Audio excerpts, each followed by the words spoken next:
बच्चों, आज हम आपको सारणिक के बारे में जानकारी देंगे। सबसे पहले हम लोग सारणिक के बारे में लिखने की विधि जाने। सारणिक को हम सीधी लाइनों में लिखते हैं ऐसे करके, जबकि पीछे आप पढ़े आए आव्यूह को हम लोग बड़ी ब्रैकेट में ऐसे बनाते थे। तो ये तो है, इस तरह से अगर बनाया जाएगा ये तो है आव्यूह, और इस तरह से जो बनाया जाएगा ये है सारणिक। ठीक है। सारणिक की दूसरी एक और विशेषता, सारणिक में जितनी पंक्ति होंगी उतने ही स्तंभ होंगे। जैसे हम लोग लिखते हैं ए बी सी डी, तो इसमें हम लोग देखते हैं एक और दो पंक्ति, एक और दो स्तंभ। तो इसको हम लोग बोलेंगे दो क्रम का सारणिक।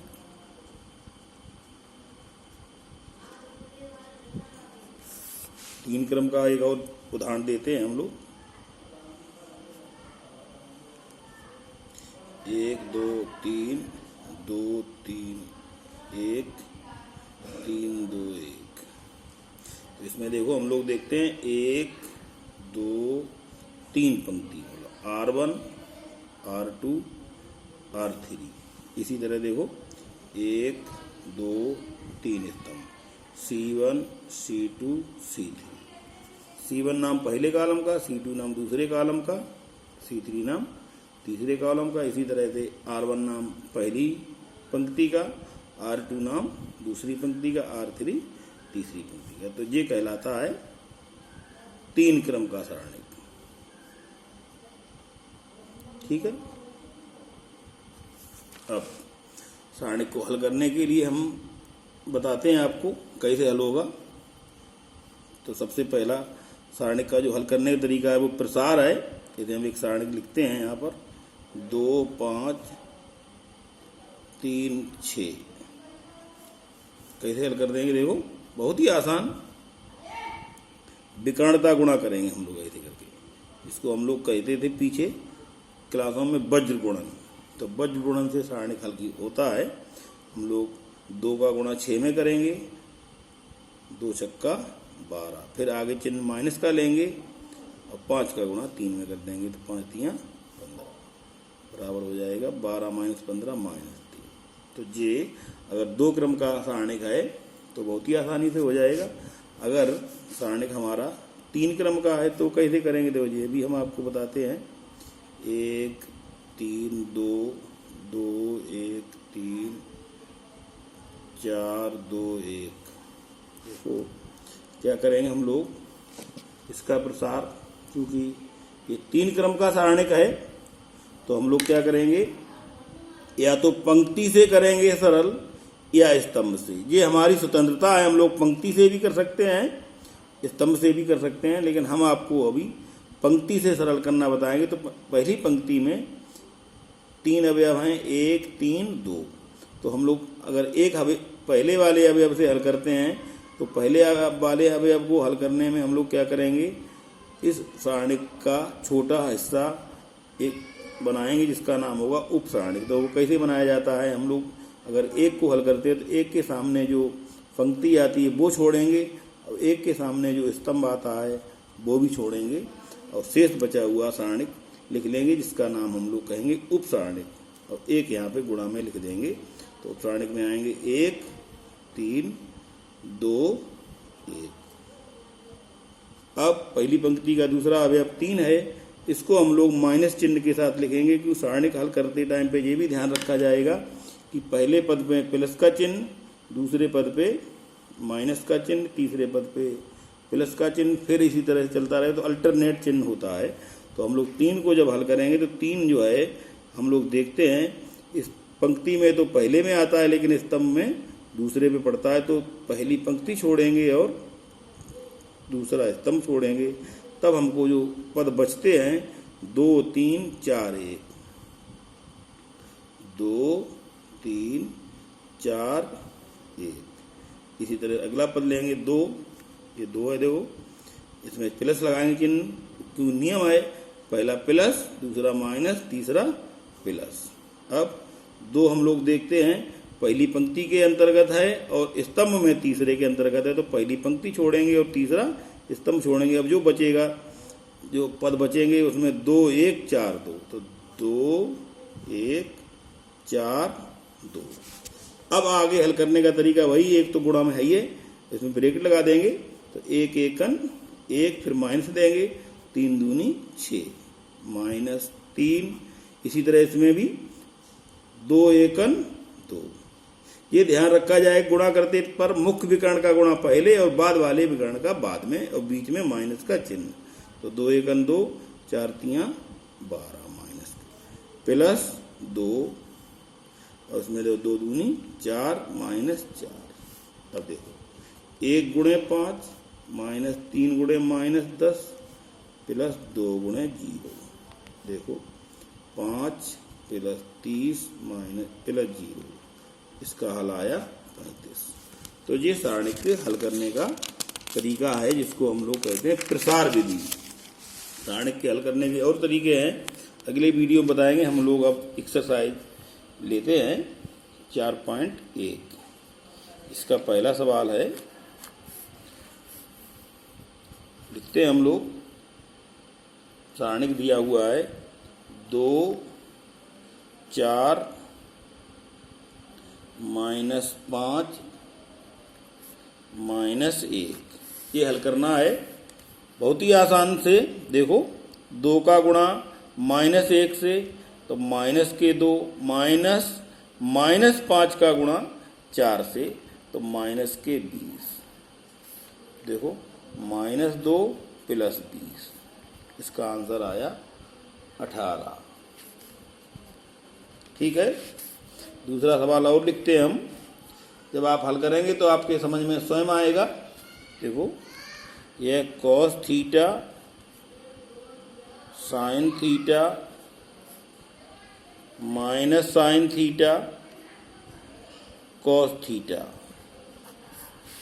ये भी उसी तरह से देखो, कॉस थीटा का गुणा कॉस थीटा से, तो हो जाएगा कॉस स्क्वायर थीटा, यहाँ पे माइनस चिन्ह देंगे, और साइन थीटा का गुणा माइनस साइन थीटा से करेंगे तो माइनस के साइन स्क्वायर थीटा। अब इसमें बाहर माइनस अंदर minus, double minus, minus minus का गुणा करेंगे तो हो जाएगा प्लस, तो ये बन जाएगा cos square theta plus sine square theta, और इसका मान सर्वसमीका से आपको पता है 1। और देखो सेकंड पार्ट है इसका, ये फर्स्ट पार्ट था, ये है x square minus x plus 1 x minus 1 x plus 1 x plus 1। ये भी देखो बहुत सरल, x square minus x plus 1 का एक्स प्लस 1 से गुणा करेंगे तो ऐसे लिख लेंगे एक्स प्लस 1 एक bracket, x square minus x plus 1 minus ये होगा एक्स प्लस 1 एक्स माइनस 1, ये इसका गुणा हो गया। अब ये बच्चों देखो, ये सूत्र है हमारा x plus 1 x square minus x plus 1, ये इस तरह का सूत्र एक था, a plus b a square minus a b plus b square, सूत्र था a q minus b q. तो इसी तरह का है ये एक्स क्यू माइनस 1 क्यू, ये हो गया। और ये एक्स प्लस 1 एक्स माइनस 1, इसका हो जाएगा एक्स स्क्वायर माइनस 1। अब देखो एक्स क्यू माइनस 1, और जो हो जाएगा माइनस एक्स स्क्वायर और प्लस 1 क्यू, माइनस का अंदर गुणा कर देंगे, 1 से 1 कैंसिल जाएगा, तो आंसर आएगा x square x Q minus x square. कहीं गलती हो गई बच्चों, क्या गलती हुई? यहाँ पे ये सूत्र गलत लिख गया, हो गया प्लस का होगा है, तो यहाँ प्लस आएगा तो ये कटेंगे नहीं है, तो ये प्लस के 2 होंगे, कटेंगे नहीं बच्चों, सूत्र गलत धोखे से कह गए हम। ये ए क्यू प्लस बी क्यू का सूत्र है, तो ये आंसर आएगा। और सवाल लगाते हैं, देखो एक आव्यूह का सवाल है, इसको सिद्ध करना हमको है। क्वेश्चन नंबर 3 है, ए बराबर 1 2 4 2 सिद्ध करना है हम लोगों को। 2a का मोड बराबर 4 ए मोड। हमने अभी आपको बताया था, क्योंकि ये ऊपर आव्यूह है और ये जो ए लिखा हुआ है 2a, इसके बाहर ये मॉड लगा हुआ है, ये सारणिक का सूचक है। हमने आपको बताया था अगर आव्यूह को सारणिक बनाना है तो उसके जो ब्रैकेट है वो हटा करके डंडे लगा दो। तो चूंकि यहाँ पर ए सारणिक के बाहर 4 से गुणा है और इसमें ए में ही 2 का गुणा है, उसके बाद सारणिक है। तो ए तो हमारा लिखा हुआ है, तो ए को अगर हम लोग सारणिक बनाना चाहें तो इस तरह से बन जाएगा। देखो यहाँ पे हम लोग लिख रहे हैं ये सारणिक, ये तो इस तरह से लिख जाएगा 1 4 2 2, ये हो गया ए सारणिक। अब चूंकि हमको बनाना है 2a सारणिक, तो 2a सारणिक बनाने के लिए पहले हमको बनाना पड़ेगा 2a आव्यूह। तो 2a आव्यूह बनाएं, तो 2a आव्यूह कैसे बनेगा 2a, तो यहाँ पे भी 2 लिखो, तो 1 2 4 2। पीछे आप पढ़ आए हैं, अगर किसी आव्यूह में बाहर संख्या की गुणा है तो उस संख्या की गुणा पूरे सभी पदों में होगी। तो ये हो जाएगा, देखो 2 की गुणा 1 में 2, 2 की गुणा 2 में 4, 2 की गुणा 4 में 8, 2 की गुणा 2 में 4। ये 2a आव्यूह हो गया। अब 2a आव्यूह को हम लोग बदल दें 2a सारणिक में, तो ये ऐसे बन जाएगा 2 4 8 4। हल करो, 4 दूनी 8 और माइनस 4 अट्ठे 32 बराबर आ जाएगा 28। 8 में से 32 घटे तो कितने प्राप्त होंगे? 8 में से अगर 32 जाएं तो बचेंगे 24 माइनस के। ठीक है, अब दूसरा हम लोग करते हैं हल, केवल ए आव्यूह को, ए सारणिक को। तो देखो ये है ए सारणिक, कितना था 1 2 4 2। करो हल इसको, 2 माइनस 8, 2 में से 8 घटाएंगे माइनस के 6। अब क्योंकि इसमें 4 का गुणा है तो 4a, तो 4 गुणे माइनस के 6 बराबर माइनस के 24। और ये भी आया था माइनस के 24, तो इसके माने 2a आव्यूह का मोड बराबर 4a का मोड सिद्ध हो गया। ठीक है बच्चों।